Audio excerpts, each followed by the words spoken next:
అందరికీ నమస్కారం. నేను doctor Balakrishna Shanampudi, consultant neurologist, Sydney hospital, ring road branch, Vijayawada. ఇవాళ మనం న్యూరోపతి ఏంటి, దాని లక్షణాలు, దానికి ఎలా ట్రీట్ చేయాలి దాని గురించి నేర్చుకున్నాం. న్యూరోపతి చాలా కామన్ జబ్బు అయిపోయింది. ఎందుకంటే ఈ మధ్యలో షుగర్, డయాబెటీస్ పెరిగిపోవడం వల్ల కానీ, లేకపోతే విటమిన్ డెఫిషియన్సీ ఉండడం వల్ల కానీ, లేకపోతే మదర్ ఆల్కహాల్స్ ఇలాంటి వాటి వల్ల చాలా కామన్. ఆల్మోస్ట్ ప్రతి 10 మందిలో కనీసం 4-5 న్యూరోపతి లక్షణాలు వస్తాయి. ఎలా మొదలవుతుందంటే ఫస్ట్ కాళ్ళలో సురుకు మొదలవచ్చు. దాని తర్వాత ఏమవుతుందంటే కొంచెం కాళ్ళ మోకాళ్ళ వరకు వచ్చినాక చేతుల్లో తిమ్ముడు స్టార్ట్ అవుతాయి. సో ఆ టైంలో కనుక మనం ట్రీట్మెంట్ తీసుకోలేకపోతే ఇంకా నడక తగ్గిపోవడం, చీకట్లో తూలిపోయి పడిపోవడం, చెప్పులు జారిపోవడం, లేదంటే చేతుల్లోంచి వస్తువులు జారిపోవడం లాంటివి కూడా ఉంటాయి. కొంతమందికి ఏమవుతుందంటే ర్యాపిడ్ గా పెరిగే న్యూరోపతి వేరియంట్స్ ఉంటాయి. జీబీ సిండ్రోమ్ అంట కొంతమంది. ఆల్రెడీ మనం పూణేలో ఒకే చోట ఒకే ఏరియాలో జీబీ సిండ్రోమ్. దీంట్లో ఏమవుతుందంటే సడన్ గా ఫీవర్ వచ్చి తగ్గినాక, లేదా మోషన్స్ వచ్చి తగ్గినాక సడన్ గా న్యూరోపతి లక్షణాలు స్టార్ట్ అయ్యి 2-3 రోజుల్లో నడక తగ్గిపోయి ఒక వారం లోపు ఏంటంటే కొంతమంది మెంగడం ఇబ్బంది అయ్యి వెంటిలేటర్కి వెళ్ళిన వాళ్ళు ఉంటారు. సో ఏమవుతుందంటే వీళ్ళకి చాలా ఎర్జీగా అడ్మిట్ చేసి సరైన ఐవీ ఇంజెక్షన్స్ ఉంటాయి, ఐవీ ఏజెంట్ ఇంజెక్షన్, అలాంటి ఇంజెక్షన్స్ పెట్టి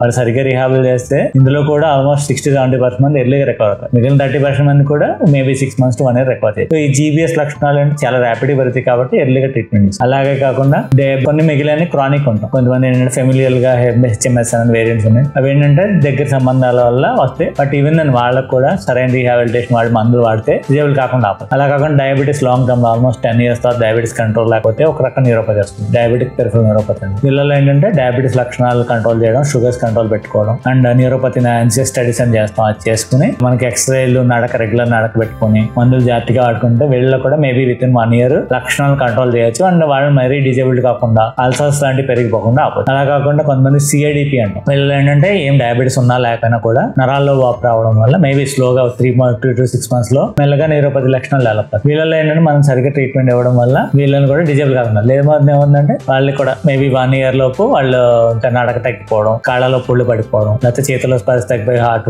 తెలియకపోవడం, ఇలాంటి లక్షణాన్ని కూడా సిఐడిపి వాళ్ళు జరుగుతుంది. నాట్ ఓన్లీ కాదు, సిఐడిపి వాళ్ళు ఏమవుతుందంటే ఈ హార్ట్ ఇన్వాల్వ్మెంట్, కిడ్నీ ఇన్వాల్వ్మెంట్ లాంటివి కూడా కొన్నిసార్లు డ్యామేజ్ కూడా స్టార్ట్ అవుతా ఉంటుంది. So what ever it is, neuropathy లక్షణాలు కనిపిస్తే ఎర్లీగా డాక్టర్ గారిని కలిస్తే, ఇప్పుడు ఎర్లీ అక్యూట్ లైక్ జీబీఎస్ లాంటివి ఉంటే మనం ఎర్లీగా ట్రీట్మెంట్ ఇవ్వచ్చు, ఇవన్నీ సరిగ్గా. అలాగే లాంగ్ టర్మ్ లో షుగర్స్ కంట్రోల్ చేసుకుని విటమిన్ డెఫిషియన్సీ లాంటి B12 డెఫిషియన్సీ అలా న్యూరోపతి రావచ్చు. ఆ D12 డెఫిషియన్సీ కరెక్ట్ చేయడం, సిఐడిపి ఉంటే వాళ్ళకి స్టెరాయిడ్ లాంటి టాబ్లెట్స్ పెట్టి rehabilitation maybe within 3 to 6 months వాళ్ళు కంప్లీట్ రికవర్ చేయొచ్చు. సో న్యూరోపతి చాలా కామన్ జబ్బు. సో దాన్ని కరెక్ట్ గా ట్రీట్మెంట్ తీసుకుని సరిగ్గా ట్రీట్మెంట్ తీసుకుని అందరం ఫ్రీ అవ్వాలి. Thank you.